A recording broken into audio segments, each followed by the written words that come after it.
चलिए हम लोग हमेशा की तरह प्रे करते हैं। जो भी मैं कहूंगा आपको दिल में बोलना है। प्लीज क्लोज योर आइज, आंखें बंद कर लीजिए। मैं जो भी कहूंगा आपको दिल में रिपीट करना है। हाथ पे हाथ रखिए, प्लीज क्लोज योर आइज, आंखें बंद कर लीजिए। मम्मी डैडी गॉड गुरु डिवाइन से कनेक्ट होते हैं वो शक्ति से। मैं जो भी कहूंगा आपको दिल में रिपीट करना है। विनस ग्रुप में मन में बोले, विनस ग्रुप जितने भी लोग आज health, finance, relation and education के जो भी चैलेंजेस आए हैं, वो सारे चैलेंजेस सॉल्व करो। जिंदगी में ना इम्पोर्टेंट ये है जिसके मकसद के लिए मनाया जा रहा है ना, क्या मैं वो इम्प्लीमेंट कर रहा हूं या नहीं कर रहा हूं, वो चेकिंग का डे है होता। कई जगह पे ना वो व्हाट्सएप ग्रुप पे ना, समझो ऑफिस में 8-10 लेडीज है, वो कलर के फोटो निकालते, ग्रुप फोटोज। वो फोटो निकालने से अच्छा है respect each and every person. उसमें हम क्या कर सकते हैं वो देखना जरूरी है। तो जो भी है सही गलत ऊपर वाला जाने। मुझे इतना ही पता कि जिस मकसद के लिए हर देवी का नाम लिया जाता है, 9 डेज में 9 देवी का नाम लिया जाता है, वो देवी के पीछे क्या राज है वो बताया जाता है। वैसे जिंदगी में हम अपने जिंदगी को चैलेंजेस कैसे सॉल्व कर सकते हैं उसको हमें कनेक्ट करना ये बहुत जरूरी है, ऐसा मुझे लगता है। व्हाट्सएप में ग्रुप फोटो भेजने से अच्छा ना अपने जिंदगी में और क्या कर सकते हैं ना वो देखना बहुत जरूरी है। क्योंकि 9 डेज ये स्पिरिचुअली बहुत स्ट्रॉन्ग डे माना जाता है देवी का डे, क्योंकि ये जन्मी माह बोला जाता है। हम लोग तो भारत माता बोल रहे हैं, जहाँ से उगम हुआ है, तो वो एनर्जी को लेना बहुत इंपॉर्टेंट है। अभी वो स्पिरिचुअली मैं ज्यादा आज टॉपिक में बात नहीं करूंगा क्योंकि आगे भी 5 डे बाकी है, 5-6 डे अभी भी बाकी है।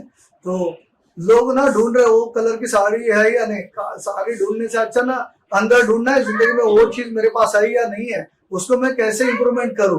क्योंकि कल मैं मंदिर में गया था, मंगलवार था, तो उधर मंदिर में यही डिस्कशन चल रहा था, हम इधर ऐसे जाएंगे, ऐसा कलर है या नहीं। तो मतलब कलर ढूंढने से अच्छा कलर के साथ हमें क्या करना चाहिए, उससे हमें क्या सीखना चाहिए, वो बहुत मायने रखता है। एक्चुअली ये ना जो दीन इंडिया में बना है ना उसके पीछे सीखने के लिए बना हुआ है, लेकिन लोगों ने उसको मॉडर्न स्टाइल में ना वो अलग नजरिए से दिया हुआ है। लेकिन आप विनर के लोग हैं, आप समझ सकते हैं मैं जो बोल रहा हूँ। तो आपके लिए पहले जोरदार ताली हो जाए। बच्चे हैं वो डे में हमें क्या करना चाहिए वो हमें समझना बहुत जरूरी है। तो अभी अभी आपको पता होगा कि श्री राजू श्रीवास्तव जो हम लोग बोलते हैं ना, वो इस दुनिया से भी जा चुके हैं, लेकिन उन्होंने कॉमेडी में अपनी जिंदगी में एक बहुत बड़ा बदलाव लाया था, ट्रांसफॉर्मेशन लाया था। तो थोड़ा उनके बारे में हम समझते, थोड़ा उनकी जिंदगी को देखते, थोड़ा अपनी जिंदगी को उससे कंपैरिजन करते हैं और उनसे क्या सीख सकते हैं हम, और फिर हम कैसे जिंदगी में आगे बढ़ सकते हैं वो हम लोग थोड़ा सा बात करेंगे, फिर हम मेडिटेशन करेंगे। पहला तो सबसे इम्पोर्टेंट है, राजू श्रीवास्तव जी का नाम अलग था, ये राजू नाम नहीं था, वो सत्य प्रकाश उनका नाम था। तो उनका जन्म जब भी हुआ था वो जन्म जो हुआ था 1963 में हुआ था, उनका जन्म दिसंबर मंथ में हुआ था। मीन्स इस दुनिया में बहुत कम समय में हो गया है। जो हम लोग देखे कि उनके जो जब भी वो वीडियोस वायरल हुए थे ना, वो लास्ट वीडियो के वायरल हुआ था कि यमराज मुझे लेने के लिए, शायद आप लोगों ने वो फेसबुक में या किधर भी वीडियो देखा होगा, यमराज मुझे लेने के लिए आया है। तो मैं बोलूंगा मैं आता हूँ, मैं पैदल आता हूँ, तू किसके ऊपर बैठ जा। यमराज किस में बैठते क्या आता है, वैसे में। उधर उन्होंने बहुत अच्छा डायलॉग उसमें बोला, तू वैसे पे बैठ जा, मैं चल के आता हूँ। मीन्स मैं उसमें नहीं बैठूंगा, मीन्स खुशी खुशी से जाऊंगा। उनका मैसेज बहुत अच्छा है। तो हमारे जिंदगी में ये होना चाहिए। इसका मतलब क्या, वो क्या बोल रहा है, जिंदगी में कोई रिग्रेट होना नहीं चाहिए। हिमराज कभी भी कौन सी भी समय में आ जाए तो मुझे लगना चाहिए मैंने जिंदगी में जो भी काम किया वो मैंने जहां तक मेरे को 100% देना था वो मैं जिंदगी जी लिया, ये रिग्रेट होना नहीं चाहिए। उसके पीछे का मकसद ये था, जो हमें राजू श्रीवास्तव से जो क्लिपिंग से हमें सीखना बहुत जरूरी है। उनका जिंदगी जो बहुत संघर्ष में गया, उनसे 3-4 बातें हम लोग समझते सीखते हैं कि उनका जो जिंदगी था, उनके पिताजी थे वो जॉब कर रहे थे, आपको पता होगा कानपुर यहाँ से वो आए थे, उनका जन्म कानपुर से हुआ था। तो उनके पिताजी जॉब कर रहे थे, वो कवि थे, कुछ ना कुछ लिखना बोलना, जब भी छुट्टी था वो सम्मेलन में जाते थे। तो राजू श्रीवास्तव जी को वो अच्छा लगने लगा था जो पिताजी वो कर रहे थे। लेकिन उनके मम्मी जो थी शी वाज हाउसवाइफ, जब भी वो हाउस वाइफ है तो उनका एक ही सपना था मम्मी डैडी का, जैसे गवर्नमेंट में जॉब में होना चाहिए। पहले जमाने में गवर्नमेंट में जॉब एक बहुत बड़ा माना जाता था ताकि सिक्योरिटी होता। तो उनके भी पीछे घर वाले लगे थे, जैसे हम आज बच्चे के पीछे लगते कुछ ना कुछ कर जॉब में जाना चाहिए, जिंदगी में पहला ही काम करना चाहिए, हमें जिंदगी में बड़ा बनना है, ट्रांसफॉर्मेशन होना, तो अपना माइंडसेट करना बहुत जरूरी थी। और मम्मी उनको बहुत बार टोकती थी तो कुछ करता नहीं है, तो उनको पहले से ना स्कूल से एक आदत थी मिमिक्री करना। वो मिमिक्री जब भी करने को आदत था तो स्टेज पे जाते थे, हर एक चीज में हिस्सा लेते थे, तो एंटरटेनमेंट में उनको बहुत मजा आने लगा। अभी जब भी एंटरटेनमेंट इंडस्ट्री ग्रो नहीं हुआ था तभी वो एंटरटेनमेंट कर रहे थे और उनको अच्छा लगने लगा था। तो ऐसा कहा जाता था, तो बिग बी का जो कॉमेडी वो करते थे वो बहुत जबरदस्त बिग बी की आवाज निकालते थे। उस जमाने में वो जेंट्स होते हुए भी इंदिरा गांधी जी की भी आवाज वो निकालते थे, उनका एक खासियत था। तो लोग बच्चे लोगों को अच्छा लगता था, उनके दोस्तों को अच्छा लगता था, लेकिन उसको रिस्पेक्ट उतना मिलता नहीं था। इससे क्या होने वाला है, गवर्नमेंट जॉब नहीं मिलेगा, वो गुस्सा था, उनके जिंदगी में इतना चैलेंजेस आ रहा था, मम्मी बहुत बार डांटती थी, वो गुस्से से बॉम्बे चले आए, उनको कुछ करना था। जब भी कॉमेडी का जमाना नहीं था, एंटरटेनमेंट इंडस्ट्री में क्या होगा पता नहीं था, तो राजू जी जब भी बॉम्बे में आए तो पहला उनसे सीखने लायक ये है, उन्होंने जो मन में ठान लिया कि मुझे यही करना है, तो उसके किस भी हद तक जाने की क्या होना चाहिए, करना नहीं। It is called risk. उन्होंने घर छोड़ना, it is the biggest risk. पहला तो आपको क्या करना पड़ेगा, आपको जिंदगी में बड़ा बनना है, सक्सेसफुल बनना है, तो पहला रिस्क लेना पड़ेगा, घर से थोड़ा बाहर निकलना पड़ेगा। मम्मी डैडी ने अपने को ना 2 बार रोटी बीटी घर भी गाड़ी दिया ना, इसके लिए बच्चे लोगों को आज अपनी कीमत नहीं है, उसका वैल्यू क्या है। जब भी घर से बाहर जाते हैं ना तो रियल पता चलता है लाइफ क्या है। वैसे राजू श्रीवास्तव जब भी मुंबई में आए ना तो उनको पता चला, उनके पास जो पैसा खत्म हुआ, उनको लगा फिल्म इंडस्ट्री में चांस मिलेगा, ये इतना इजी लाइफ होता नहीं है। जब भी हम बोलते हैं ना 100 करोड़ कमाएंगे, 500 करोड़ कमाएंगे, 300 करोड़, ये डायलॉग है, real life is a different life. वो जाने के बाद लोगों को पता चलता है। वो जैसे ही आए बॉम्बे में तो उनके पैसे जो लाए थे वो सारे खत्म हुए, तभी राजू श्रीवास्तव जी रिक्शा चलाने लगे। वो बहुत इंपॉर्टेंट है जिंदगी में, वक्त कैसा भी आ जाए लेकिन अपने सपने को मरने नहीं देना। वो उन्होंने जब भी रिक्शा चलाते समय वो जो गाड़ी में बैठता था उनके रिक्शे में, उसको एंटरटेनमेंट करते थे। देखो क्या है, चला रहा है रिक्शा क्योंकि जिंदगी जीना है, लेकिन माइंड से वो गया नहीं था। वो रिक्शा में बैठे हुए लोगों को एंटरटेन करते थे रिक्शा चलाते चल, उसमें उनकी जिंदगी में एक सेकेंड ट्रांसफॉर्मेशन आया। तो जब भी एंटरटेनमेंट कर रहे थे, रिक्शा में जो भी बैठता उनसे बातचीत करते करते वो कॉमेडी करते थे। उसमें से एक आदमी ने उनको बोला, तुम इतना अच्छा कॉमेडी करते तो स्टेज पे क्यों नहीं जाते, कभी तो स्टेज पे जाओ, कॉमेडी करो। तो उनको लगा जो भी सजेशन देता मिलेगा तो करूंगा, ऐसा उन्होंने बोला। लेकिन उनके माइंड में बैठ गया कि मुझे स्टेज पे कभी तो जाना चाहिए, रंगमंच। उनको पहला स्टेज परफॉर्मेंस मिला। वो होता है ना आपके जिंदगी में जो एंजल आता है, जो फरिश्ता आता है, कुछ तो एक गाइडेंस देता है, उसके बाद उनका लाइफ चेंज हुआ।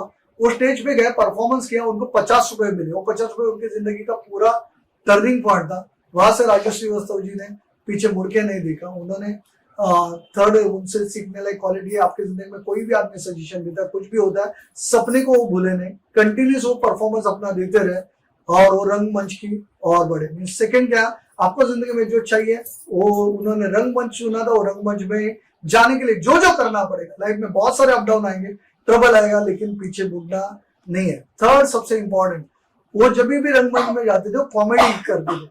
कॉमेडी में क्या होता है, या जिंदगी में बिजनेस भी करना है या जिंदगी में आपको थर्ड होता है वो ऑब्जर्वेशन। आपने देखा होगा ऑब्जर्वेशन और लर्निंग स्किल उनके पास होना है। जिंदगी में जिस इंसान को भी बड़ा बनना है इस दुनिया में, उसके बाद लर्निंग स्किल होना चाहिए। हर एक इंसान से कुछ ना कुछ सीखने का ऑब्जर्वेशन होना चाहिए। वो ऑब्जर्वेशन राजू श्रीवास्तव जी का बहुत अच्छा था। वही ऑब्जर्वेशन से उनका एक कैरेक्टर फेमस हुआ जिसका नाम था गजोदर भैया। आपने सुना होगा, वो मामा के, वो बोलते थे मैं मामा के गाँव जाता था तो वो बाल काटने को आता था, वो गजोदर भैया था। तो उन्होंने बहुत अच्छा कॉमेडी करके उनका गजोदर भैया कैरेक्टर उन्होंने लाया था, आपने सुना होगा। तो आपके पास भी क्या होना चाहिए, आपको बड़ा बनना है, सक्सेसफुल होना है, तो आपको लर्निंग स्किल का हमेशा सीखना चाहिए, ऑब्जर्वेशन होना चाहिए, हम कैसे आगे बढ़ सकते हैं। वो जो राजू श्रीवास्तव ने वो शादी का या डांस का कोई भी किस्सा आपने देखा होगा, इतना सिंपल वे बता देते, अपने को लगता था ये हमारे साथ भी हुआ है, ये रियल कॉमेडी लगता था। ये सबसे इंपॉर्टेंट है। थर्ड फोर्थ, हमने जिंदगी में आगे जाते समय उनका ये देखा कि उनके फैमिली में कौन है हमें पता नहीं चल रहा था। वो कभी भी अपने फैमिली को लाइमलाइट में लाया नहीं, आपने देखा होगा। तो राजू श्रीवास्तव जी का कौन फैमिली है, किससे है, कुछ भी है, वो नहीं दिखा था। उन्होंने बहुत अच्छा इंसिडेंट बताया कि मेरे भैया की शादी में मैं जा रहा था, मुझे नहीं पता था क्या होने वाला है, लेकिन भैया के शादी के लिए जा रहा था, तभी मुझे एक लड़की उधर पसंद आई। जब वो लड़की पसंद आई, मन में मैंने ठान लिया, देखो डिवाइन कैसा साथ देता है, मन में ठान लिया इससे ही शादी करूंगा। लेकिन तभी वो कुछ नहीं करते थे, और जिंदगी में 12 साल इंतजार किया, वनवास था। राम जी को 14 साल था, इनका 12 साल था। 12 साल के बाद उसी लड़की के साथ उन्होंने शादी की, तभी वो उनका लाफ्टर शो जो फेमस हुआ। उसके बाद उन्होंने शिका करके उनकी जो वाइफ है, जिनको उन्होंने पहली बार देखा था, उनसे ही उन्होंने शादी किया। मीन्स अपने पास पेशेंस भी होना बहुत जरूरी है। जो लड़की को मैंने देखा उससे ही मैं शादी करूंगा, ये अंदर से देखा हुआ सपना होना चाहिए। अपना प्रॉब्लम क्या मालूम है, 100 करोड़ कमाना। इधर आने के बाद सर कंफर्म 100 करोड़, वो 2 साल के बाद देखेगा ना तो जिंदगी में है उधर ही है सर, 100 करोड़ में अपना चल रहा है वो बहुत अच्छा। ऐसे कैरेक्टर में लास्ट 20 साल में देख चुका हूँ। कई लोग बड़े बड़े सपने देखते हैं, बड़ी बड़ी बातें बोलते हैं, रियल लाइफ में जाने दो वक्त, लेकिन वो जो सपना है ना उसके लिए लगातार वो मेहनत करना बहुत जरूरी है। तो उन्होंने वो मेहनत किया, शिका से ही शादी किया। उनका जो बच्ची है वो असिस्टेंट डायरेक्टर है, और जो बच्चा है गिटार बजाता है। तो उनके फैमिली को कभी लाइमलाइट में लाने नहीं दिया। उन्होंने अपनी जिंदगी बहुत रिलेशनशिप भी घर के साथ बहुत अच्छे से मेंटेन किया, और सबसे इम्पोर्टेंट फिर तो सीखने लायक चीजें थी। हम जब भी कॉमेडी में बहुत बार एक कल्चर आ चुका है, आज तो वेब सीरीज से लेके एक थर्ड क्लास ऐसा चीजें आ चुका है जिसमें वल्गरनेस बहुत बार बताया जाता है, डायलॉग ऐसे बताए जाते हैं। लेकिन राजू श्रीवास्तव जी का एक बहुत अच्छा कैरेक्टर है, उन्होंने कभी भी अपने कॉमेडी में वल्गरनेस नहीं देखा है, क्योंकि वो छोटा बच्चा भी उनके सामने बैठा या कोई भी वो सुन सकता है उनकी कॉमेडी। मीन जिंदगी में आप बड़े बन सकते हैं, गलत काम करने की जरूरत नहीं। मुझे कई लोग बोलते हैं सर 100 करोड़ लीगल थोड़ी आएंगे, ऐसा थोड़ी आएगा, इतना मैंने बोला आएगा राजा, गलत काम करने की जरूरत नहीं है। जैसे राजू श्रीवास्तव वल्गर में नहीं था फिर भी टॉप में गए, इसका मतलब ये क्लियर है आप भी जिंदगी में सक्सेस सब पा सकते हैं, सच्चाई के रास्ते से आप आगे बढ़ सकते हैं। उन्होंने सपना देखा था बचपन में कि अमिताभ बच्चन को हमें मिलना है, उनका सपना था, क्योंकि अमिताभ बच्चन का वो आवाज निकालते थे, वही उनका वल्गर में नहीं था। उनको 19 फिल्म मिला, 19 फिल्म मिलने के बाद भी उन्होंने कॉमेडी शोज में कंटिन्यूस आए, क्योंकि कपिल शर्मा के शो में भी थे, आपको पता होगा। तो कई सारे शो उन्होंने किए, उनका एक ही था पब्लिक तक रीच होना। तो अपने को उनसे क्या सीखना जरूरी है, पब्लिक में ज्यादा से ज्यादा हम कैसे रीच हो सकते हैं। घर पे बैठ कर रीच नहीं होंगे, जिंदगी में कुछ ना कुछ लोगों तक जाना पड़ेगा। कैसा जाना पड़ेगा, कौन सा ऐसा माध्यम है, वो उन्होंने ढूंढा, पब्लिक तक गया। उसका नतीजा ये हुआ कि जिंदगी में घर घर में राजू श्रीवास्तव बहुत लोगों को पता है, नहीं तो कई सारे कॉमेडियन हुए, उन्होंने कॉमेडियन हुए लेकिन पता नहीं है। तो उनका आपको भी जिंदगी में बड़ा बनना है, सक्सेसफुल होना है, तो पहले लोगों के पास जाना पड़ेगा, थोड़ा मेहनत करना पड़ेगा, और अपना जो फोकस है वो क्लियर होना चाहिए। मुझे आज भी अच्छा ये लगता है कि अभी लता मंगेशकर जी का ये चल रहा है ना सब कुछ गाने का, ये आपने देखा होगा, कोई भी रेडियो लगा लता मंगेशकर का ये सॉन्ग सुनाई देता। लता मंगेशकर जी का जो साउंड था, देखो कोई भी अपना फ्रेम छोड़ता नहीं ना, वैसा आपको भी फ्रेम नहीं छोड़ना है।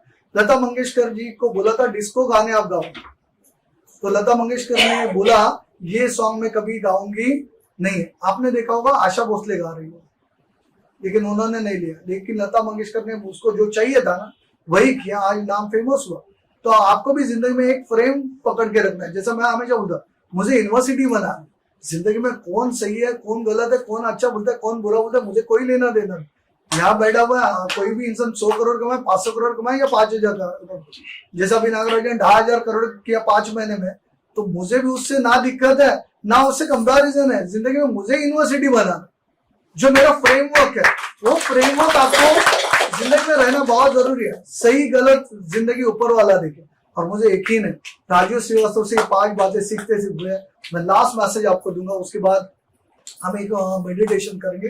लास्ट मैसेज ये है कि आपने भी सुना होगा, जिंदगी में एक जो गांव में ना ब्राह्मण होते, पहले जमाने में वो गाना गाते थे। जब भी वो गाना गाते थे तो कोई ना कोई उनको भिक्षा देता था, दीक्षा बोला जाता है भिक्षा देना। तो जब भी वो गाना गाते थे, भजन गाते थे, तो उनको कुछ ना कुछ दे गया। उनका रोजी रोटी कैसा था, गाना गाना, सामने घर पे गाना गाना, क्योंकि वो संत थे। ऐसा उन्होंने बहुत बड़ा बंगला देखा, उसके सामने वो भजन गाने लगे। तो भजन गाने लगने के बाद जो साहूकार था बंगले का, उसको पता चला कि यही ब्राह्मण जी आए हुए हैं जो गाना गा रहे हैं, तो अपने बीवी को बोलने गए कि उनको कुछ ना कुछ भिक्षा दे दो। तो बीवी किचन में काम कर रही थी, तो फिर वो आके बैठे, उन्होंने बोल दिया, वो आए बगले के सामने, बहुत देर हुआ वो गाना गा ही रहे भजन, लेकिन इनकी बीवी क्या बाहर नहीं आ रहे। तो ये परेशान हुए, फिर से जाके बोला, यार बहुत देर हुआ, आप क्यों नहीं? बोला आप जाके दे दो, अभी तो बहुत काम तो कंप्लीट हुआ है, मीन्स खाना भी भोजन भी रेडी है, फिर भी उनकी बीवी आराम से बैठी है लेकिन भोजन नहीं दे रही। ये गुस्से हुए हैं, आपको समझ से कि बहुत देर से वो खड़े भजन गा रहे हैं। तो वो कहती है लेडी, ये समझना बहुत जरूरी है क्योंकि आज ये नवरात्र चल रहा है, इसमें मैसेज है आप सभी के लिए। वो लेडी कहते हैं कि भोजन तो कभी का रेडी है, लेकिन मैं उनको भोजन देने जाऊंगी ना तो उनका भजन बंद होगा और भोजन लेके हो जाएगी। इसका मतलब क्या है? ये बहुत इंपॉर्टेंट है आपके और मेरे लाइफ में। ऊपर वाला यही देख रहा है कि भोजन तो रेडी है, आपने 100 करोड़ 500 करोड़ 1000 करोड़ जो बोला है ना, वो भोजन रेडी है। क्या आप काम अपना सच्चाई से कर रहे हैं या नहीं कर? और कभी ना कभी वो भजन खत्म होगा और भोजन आपके हाथ में आएगा। वो पेशेंस हर एक इंसान में नहीं है। आज दुनिया शॉर्टकट में जाने लगा, जिंदगी में कम समय में बड़ा बनना चाहता है, तो भोजन मिलेगा लेकिन बॉडी को साथ देगा नहीं। थोड़ा अपने आप को चेक करना बहुत जरूरी है। ये नवरात्र है, आपको यही मैसेज है। जिंदगी में लोग क्या बोलते हैं उससे मत सोचो कि लोग क्या बोलते हैं। लोग नरेंद्र मोदी जी को नहीं छोड़ रहे, तो आप मुझे भी नहीं छोड़ोगे और राहुल गांधी को भी आप नहीं छोड़ोगे। तो सिंपल एग्जांपल है, इस दुनिया में कोई किसी को नहीं छोड़ता, लेकिन ऊपर वाला आप जो काम कर रहे हैं उसके ऊपर ही आपको जो देना है वो देगा। क्या वो सच्चाई से आप कर रहे हैं या नहीं कर रहे हैं, या आपको पता होना चाहिए। और ऊपर और दुनिया को बताने मत जाओ कि मैं सही हूँ या गलत हूँ। जब भी आप बताने जाओगे ना मैं सही हूँ, तो समझ जाना कुछ तो गलत हो रहा है।